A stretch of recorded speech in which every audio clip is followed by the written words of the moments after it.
দেশ বিক্রি হয়ে যাচ্ছে, দেশকে যুদ্ধের ভেতর ঠেলে দিচ্ছে ইউনূস সরকার, কিন্তু বিএনপি সেসব নিয়ে কোনো আন্দোলন করছে না। করছে কি নিয়ে?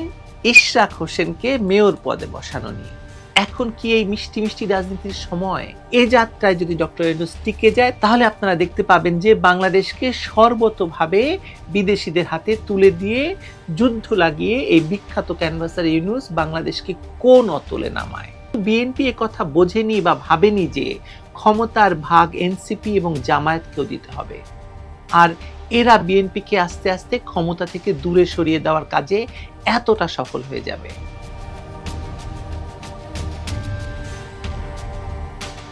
বাংলাদেশের রাজনীতিতে বিএনপির মতো এরকম সুযোগপ্রাপ্ত বা সুবিধাপ্রাপ্ত দল খুব কমই আছে।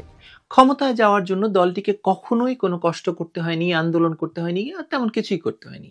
ক্ষমতা আপসে আপ তাদের কাছে এসে ধরা দিয়েছে এবং তারা শুধু কষ্ট করে ক্ষমতায় থেকেছে।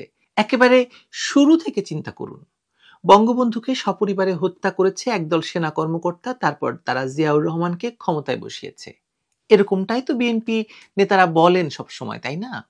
তারপর ক্ষমতায় বসে বঙ্গবন্ধু আর জেলের ভেতর জাতীয় 4 নেতার খুনিদের জিয়াউর রহমান ইনডেমনিটি দিয়েছেন, পুনর্বাসিত করেছেন ক্ষমতা কাঠামোতে এবং নানা রকম সুযোগ সুবিধা দিয়েছেন। তারপর নিজের দল গঠন করেছেন, দলকে রাষ্ট্রের টাকায় লালন পালন করে বড় করেছেন এবং নিজে একই সঙ্গে প্রেসিডেন্ট, প্রধান সামরিক আইন প্রশাসক এবং সেনা প্রধানও থেকেছেন।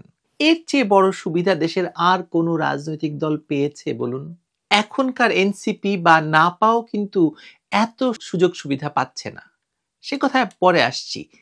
জিয়াউর রহমানের মৃত্যু এবং এরশাদের ক্ষমতা দখলের কারণে একটু ছিটকে পড়লেও সেনাবাহিনীর ভেতরকার ভাবি কালচারের সকল সুবিধা নিয়েই কিন্তু বেগম জিয়া বাংলাদেশের রাজনীতি করেছেন। ক্যান্টনমেন্টের বাড়িতে থেকে তিনি সিভিলিয়ানদের দলের নেতৃত্ব দিয়েছেন, গুলশানেও একটি বাড়ি পেয়েছেন। যাই হোক, আমরা এসব ভুলে গিয়েছিলাম বলে একটু স্মরণ করিয়ে দিলাম আর কি। সবচেয়ে বড় কথা, এরশাদ বিরোধী আন্দোলনে আওয়ামী লীগ সহ বাকি রাজনৈতিক দলগুলোর সঙ্গে বিএনপিও সঙ্গী ছিল বটে, কিন্তু এরশাদের সামরিক নিপীড়নের শিকার বিএনপির নেতাকর্মীদের চেয়ে কেন আওয়ামী লীগ বা বাম দলের নেতাকর্মীদের বেশি ভোগ করতে হয়েছে, সে প্রশ্ন কিন্তু অনেকেই তোলেন, শুনেছি আমি। এবং তারপরও জনগণের ভোটেই 91-তে বিএনপি ক্ষমতায় এসেছিল, কারণ তাদের হাত থেকে এরশাদ ক্ষমতা ছিনিয়ে নিয়েছিলেন। এই কথা তো আমরা সবাই জানি। কিন্তু তারপর থেকে কোনো রকম আন্দোলন সংগ্রাম ছাড়াই কিন্তু বিএনপি 2001-এ ক্ষমতায় আসে, কারণ সেবারই প্রথম এবং সেই একবারই আওয়ামী লীগের হাত দিয়ে দেশে শান্তিপূর্ণ ক্ষমতা হস্তান্তরের ঘটনা ঘটেছিল। বিচারপতির বয়স বাড়িয়ে দলীয় বিচারপতিকে তত্ত্বাবধায়ক সরকার প্রধান বানানোর ঘটনা বা যাতে সুযোগ পায়, সেই ঘটনা না ঘটলে আজকে বাংলাদেশের এই রাজনৈতিক অচলাবস্থা তৈরি হতো কি হতো না তা নিয়ে বিস্তর বিতর্ক করা যেতে পারে। আজকে সে বিতর্ক নয়, আজকের বিষয় ভিন্ন। দেখুন, এই জুলাইতেও দেশি বিদেশি মেটিকুলাস ডিজাইনে আওয়ামী লীগ সরকারকে ফেলে দিল কারা, আর সরকার গঠনের পর থেকে সরকারের সবচেয়ে বড় সুবিধাগুলি কারা ভোগ করছে বলুন তো?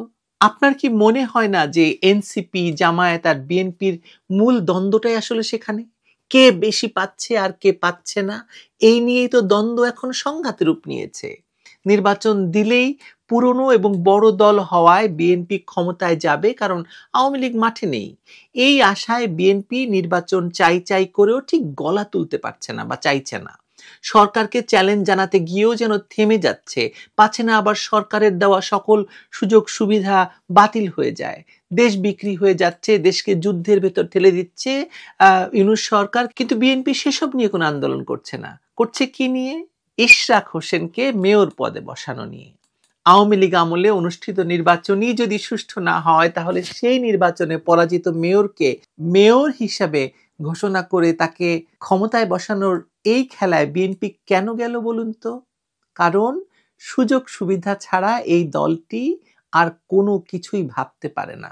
লক্ষ্য করেছেন কিনা জানি না, কিছুদিন ধরেই দলটির মহাসচিব মির্জা ফখরুল ইসলাম আলমগীর আর সিনে নেই। সালাউদ্দিন সাহেব সহ বাকিরা কথা বলছেন ঠিকই, কিন্তু মির্জা সাহেব নেই। মানে কোথায় যেন একটা ছন্দপতন ঘটে গেছে দলটির। তবে ইউনূস সরকারের কাছ থেকে নির্বাচন আদায়ে বিএনপি যে ক্রমশ পিছিয়ে পড়ছে, সেটা কি লক্ষ্য করছেন? নইলে আজকে যখন দেশের সেনাবাহিনী ইউনূস সরকারের অগণতান্ত্রিক, অনৈতিক এবং দেশকে বিক্রি করে দেওয়ার বিরুদ্ধে সোচ্চার হয়েছে, একদম মাঠে নেমে গেছে কোনো রকম রাগঢাক না রেখেই, তখন বিএনপির পক্ষ থেকে জোরালো কোনো অবস্থান কি আপনারা দেখতে পাচ্ছেন? আমি দেখতে পাচ্ছি না।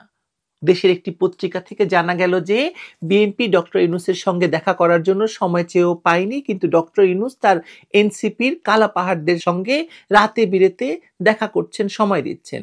বেগম জিয়ার চিকিৎসা শেষে দেশে ফিরে গিয়ে চুপ চুপ ডক্টর জোবায়দা রহমান, চুপ তারেক রহমান। আর দেশের ভেতর সাংবাদিক সম্মেলনে মোশাররফ সাহেবকে দিয়ে লিখিত বক্তব্য পড়িয়ে নির্বাচনের তারিখ ঘোষণা না করলে তারা ইউনূসকে সমর্থন দেবে কি দেবে না তা নিয়ে ভাববে বলে মিঠা মিঠা রাজনীতি করছে। এখন কি এই মিষ্টি মিষ্টি রাজনীতির সময়, নাকি তার কোনো সুযোগ আছে? ডক্টর ইউনূস এই সুযোগে তার কালাপাহাড় আর ধর্মের কল খুলে দিয়েছে। তারা জুম্মার নামাজের পর ডক্টর ইউনূসের পক্ষে জড়ো হওয়ার কথা বলছে, নাড়া দিচ্ছে, এবং এ যাত্রায় যদি ডক্টর ইউনূস টিকে যায় তাহলে আপনারা দেখতে পাবেন যে বাংলাদেশকে সর্বতোভাবে বিদেশিদের হাতে তুলে দিয়ে যুদ্ধ লাগিয়ে এই বিখ্যাত ক্যানভাসার ইউনূস বাংলাদেশকে কোন অতলে নামায়। আমি দিব্য চোখে দেখতে পাচ্ছি বিএনপির এই নিষ্ক্রিয়তা আর সুযোগের অপেক্ষায় থাকা রাজনীতির মূল্য বিএনপিকে দিতে হবে আরো নিগৃহীত, নির্যাতিত আর সংঘাতের শিকার হওয়ার মাধ্যমে। বিএনপি ভেবেছিল জুলাই সন্ত্রাসীরা ক্ষমতা নিলেও তারাই হবে মূল চালিকা শক্তি, ছিলও তাই। টেম্পু স্ট্যান্ড থেকে শুরু করে সুপ্রিম কোর্ট সর্বত্রই বিএনপির দখলে এবং তাদের লোক বসিয়ে দেশটা চালাচ্ছিল ভালোই। প্রধান রাজনৈতিক প্রতিপক্ষ আওয়ামী লীগকে নিষিদ্ধ করিয়েছে বিএনপি, কিন্তু বিএনপি কথা বোঝেনি বা ভাবেনি যে ক্ষমতার ভাগ এনসিপি এবং জামায়াতকেও দিতে হবে। আর এরা বিএনপিকে আস্তে আস্তে ক্ষমতা থেকে দূরে সরিয়ে দেওয়ার কাজে এতটা সফল হয়ে যাবে। যদি বুঝতো তাহলে আজকেই বিএনপির উঁচু তলার নেতৃত্বর কাছ থেকে আমরা ঘোষণা পেতাম যে সেনাবাহিনীর পক্ষে বক্তব্য আসতো, ডক্টর ইউনূসের পদত্যাগের দাবি হতো। কিন্তু না, বিএনপি 2 ছাত্র উপদেষ্টার পদত্যাগ দাবি করে যমুনার কাছে গিয়ে মেয়র পদটি পেয়ে রাস্তা ছেড়ে উঠে গেছে। নাকের বদলে নরুন পাওয়ার ইতিহাস দলটিকে আর কখনো ছাড়বে বলে মনে হয় না। সর্বশেষ খবর হলো ডক্টর ইউনূস ও জেনারেল ওয়াকারের মধ্যে এই ক্ষমতার দ্বন্দ্বে বিএনপিকে ডক্টর ইউনূসের পাশে থাকার জন্য বিদেশে অবস্থানরত উপদেষ্টা ডক্টর আসিফ নজরুলকে দিয়ে কনভিন্স করানোর চেষ্টা চলছে, এবং ইতিমধ্যেই মির্জা ফখরুল এবং তারেক রহমানকে নাকি ডক্টর ইউনূসের পাশে থাকার বিষয়ে রাজিও করানো হয়েছে। সত্য মিথ্যা জানি না। এটা যদি আসলে হয়েই থাকে তাহলে বিএনপি তার নিজের কবর নিজেই খুঁড়ছে, এবং এই কবর থেকে উঠে দাঁড়ানোর শক্তি বিএনপি কোনোদিন অর্জন করতে পারবে কিনা মনে হয় না পারবে। আপনি নিশ্চিত থাকতে পারেন এ ব্যাপারে। ভালো থাকুন।